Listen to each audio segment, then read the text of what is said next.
The next great event which will be discussed is mentioned in many narrations, such as the one found in Sahih Muslim, number 7375.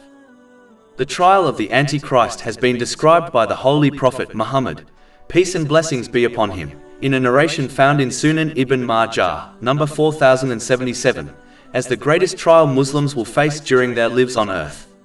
Therefore, Muslims should learn some important lessons from this future event. The first is the importance of possessing strong faith. Only those who possess weak faith will be misguided by him. Strong faith is extremely important, as it is a weapon against every trial or difficulty one faces during their life. The one who possesses strong faith will always, through the mercy of Allah, the Exalted, overcome every difficulty with reward and the pleasure of Allah, the Exalted, as they understand the behavior they must demonstrate in each situation. Whereas, those who possess weak faith are easily misguided and put off from the obedience of Allah, the Exalted, by the tests and trials they face during their life, just like the people of weak faith will be misguided by the Antichrist. Chapter 22 Al-Hajj, verse 11. And of the people is he who worships Allah on an edge. If he is touched by good, he is reassured by it, but if he is struck by trial, he turns on his face. He has lost this world and the hereafter.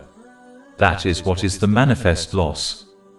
The best way to achieve strong faith is through gaining and acting on Islamic knowledge. This will allow a Muslim to understand the reasons and wisdoms of tests and trials. This in turn will allow them to overcome them successfully by remaining patient. Patience involves refraining from complaining through one's speech or actions and maintaining one's sincere obedience to Allah, the Exalted. This involves using the blessings one has been granted in ways pleasing to him, as outlined in the Holy Quran and the traditions of the Holy Prophet Muhammad, peace and blessings be upon him. The other thing to learn from this great event is the importance of avoiding doubtful things. Just like a person who journeys close to a border is more likely to cross it similarly, a Muslim who is surrounded by temptations will more likely be led astray. The one who avoids places and things which tempt them towards sins will protect their faith and honor. This advice has been given in a narration found in Jami' at-Tirmidhi, number 1205. Muslims should therefore guard their faith by avoiding the things, places and people who invite or tempt them towards the disobedience of Allah, the Exalted, and ensure their dependents, such as their children, do the same.